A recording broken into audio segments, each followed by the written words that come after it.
Hello everyone, it's me again, Steedoj here, back to more Dragon Ball Sparking Zero, and this time on Sparking Zero we have the movie giants Janemba, Super Janemba, and Hirudegarn. These characters were already super hype in the last Tenkaichi game because of how insane their dodge skills were, Janemba actually turning into cubes in this game as well, and Hirudegarn's Darkness Eyes is super broken here too, but first we're going to show off the movesets for Fat Janemba and Super Janemba, because keep in mind, these are the same character. Yes sir, there's no Dragon Ball Xenoverse 2 here, you can just turn Fat Janemba into Super Janemba. Now Fat Janemba is as special as he was in Tenkaichi 3, with the fact that his ki blasts actually still come from the holes in his body, which I think is a super cool detail. His super animations are really nice in this game too, and his howl, it just sounds so cute.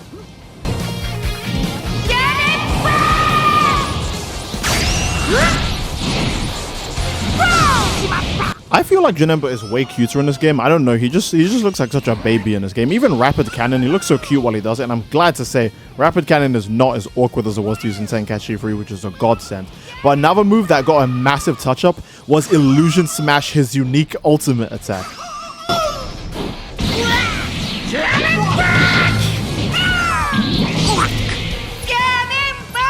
Very cool animation for Janemba, even him punching through the portal is his main thing, and his grab animation is such a treat in this game, man.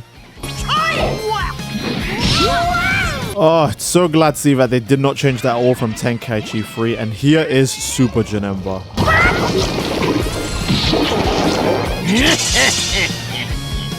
They did not have to go that hard with the transformation animation. Everything from his tail slamming to the ground to like the pose he makes with the background all showing behind him.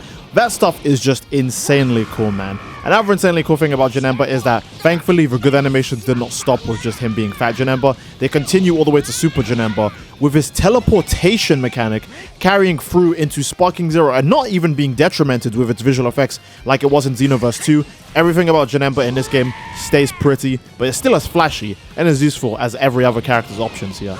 Even down to the Lightning Shower Rain and its Dimension Sword / Ultimate attack, everything this character gets just looks really damn nice. I want to say the movie characters in general feel like they have a lot of effort put into their visuals because again, they are from movies, so they just like look at how cool that looks, man.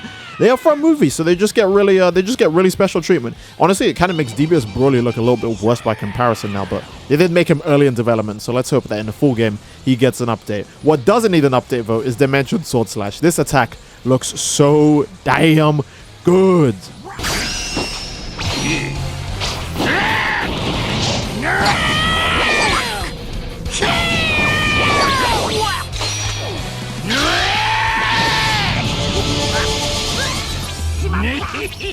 God, the slashes are so cool in his ultimate attack, man. Even when they miss you, they hit you because his slashes are dimensional. I think it's such a cool touch.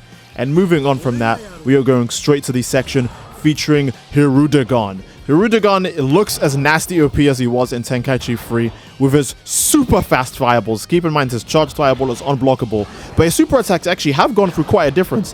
His swaying beam is now a big energy blast, and I think it honestly looks way better than it did before.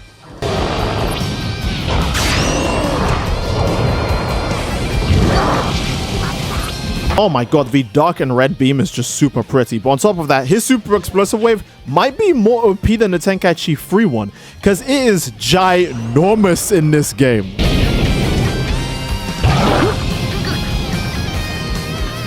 Beautiful gigantic explosion, not to be confused with Nappa's move or Omega Shenron's move, and his last move is Gigantic Flame. This move was a menace in Tenkaichi 3 as well.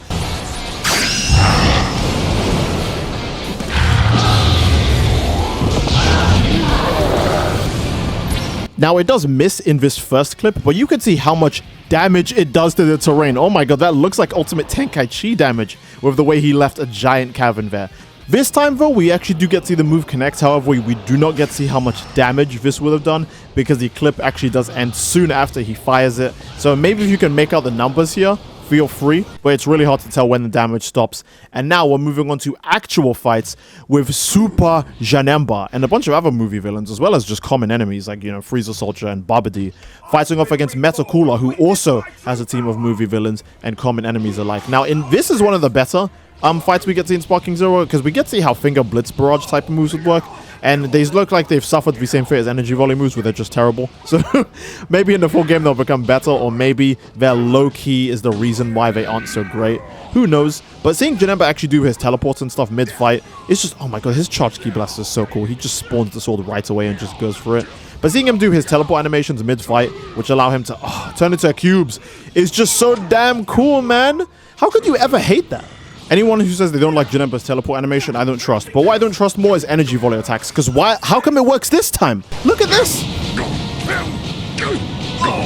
Did you see how many hit? That did real damage that time. That was like good. I think that's the first time we've ever seen an energy volley attack work. Maybe they get increased tracking after a knockback, kind of like the energy blast volleys in Dragon Ball Xenoverse 2. How they actually get increased tracking and better tracking after you knock back an enemy. It's crazy. I'm not sure how it works like that, but you guys let me know what you think about that in the comment section down below. Also, while you're down there, let me know who do you think is the strongest character in the game yet again.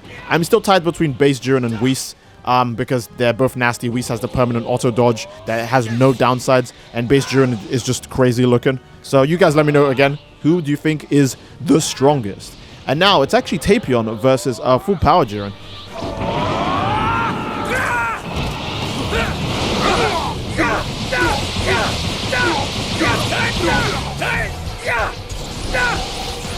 It's my turn. Aim carefully. Oh, good stuff, good stuff. I was thinking most people just let themselves get hit by raw supers, even when they're super, like, obvious. But here's Tapion actually fumbling the bag on the ultimate attack. Very tragic to see, but... Oh, I should actually see what was going on in that Tapion spin animation. Wow. I feel like most of the time when he spins, you just don't get to see it. And these fast character swaps are quite a feature. Because Tapion just finished taking damage and immediately could swap out to a Frieza Soldier. Which is... This will end it. Oh, that's a tragic looking energy blast. That's so small. That's actually embarrassing. That's actually sad. I just wanted... Oh, Kale Super Perception!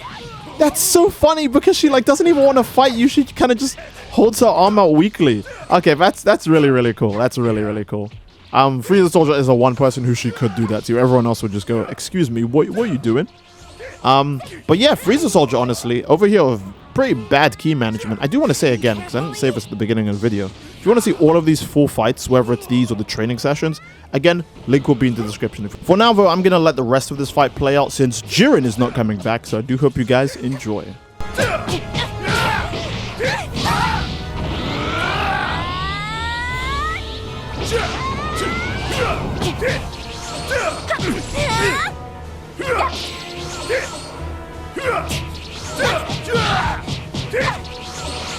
This will end it!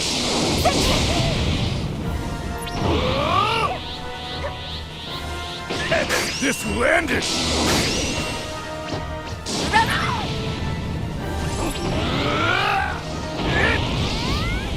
Watch this! Over here! Know the unstoppable might of the Frieza Force! The Frieza Force glaze is completely unreal, but what's more unreal is this shot right here. Let me know what you think about the new cooler voice also. Your death is assured. If you want out, now's your chance. I personally like this cooler voice a lot. It's very different from how he sounded in the movie, but it's also different to how he sounds in recent games such as Xenoverse 2 and Dragon Ball FighterZ. I think it's like a weird mix of both, but I do still think it matches and fits a proper cooler voice. So, yeah, it's very nice that we got to hear English dub Cooler so early into the game. We didn't even wait for the game to come out. Cooler's voice is one of the things I stress about more in Dragon Ball, if I'm being honest, because I feel like he normally doesn't sound as cool as he did when the first movie came out. The same with Broly, but there's a reason for that. So, yeah, I'm glad to say that I like Cooler's voice. Again, you guys let me know what you think. Hirdugarn is spamming Explosive Wave. This is exactly what Hirudegarn gameplay online is going to look like. So if you think this is boring, I'm just saying. This is how it's going to look online too. So you better prepare yourself. Now, this fight is mostly a lot of experimentation. It seems like even the AI was kind of in agreement with this guy when it comes to messing around, because they are just going crazy. And he actually does a lot of experimentation, especially against Whis, who is on the enemy team. So you guys actually get to see a tiny bit of Whis gameplay here. It's not really gameplay, it's more so just him dodging everything. And oh, this. So when the ultimate attack hit Hirudegarn, it didn't actually play the second part, which again might scare some people. But I think they're just doing some things different for giant characters, because we already know melee supers work on giant characters. So they don't have to make every ultimate of a cinematic have to play the second part of the cinematic against a giant. I wish it did. I wish Cooler hit, you know, Hirudegarn with this fake ki blast. Then hits him with the supernova, right? But it's not going to be that way. At least we know Hirudegarn can get hit by a Dragon Fist. Grape Baby can also get hit by a Dragon Fist, etc., etc. So I don't mind, but you guys let me know if you wish that the second part of like cinematics actually played against giant characters also. And here is Whis. A lot of experimentation against Whis, seeing how his dodge works, you know, how much he can get away with. And yeah, as you can see, whenever Whis does do an Ultra Instinct dodge, he loses no resources from it. Now, the only way I've seen to hit Whis is that pretty much when he's mid-attack or mid-charge or anything, if you go for any of the normal things like Ki Blast and punches, they will connect. But you can also just grab Whis or hit him with a super attack raw. He won't dodge those at least. And keep in mind, to dodge, that means you have to literally be pressing nothing on like your controller or your keyboard, wherever you're playing the game on. So people aren't just going to turtle the entire game. They're going to want to hit you eventually. And if you happen to press punch before they do, you'll get them.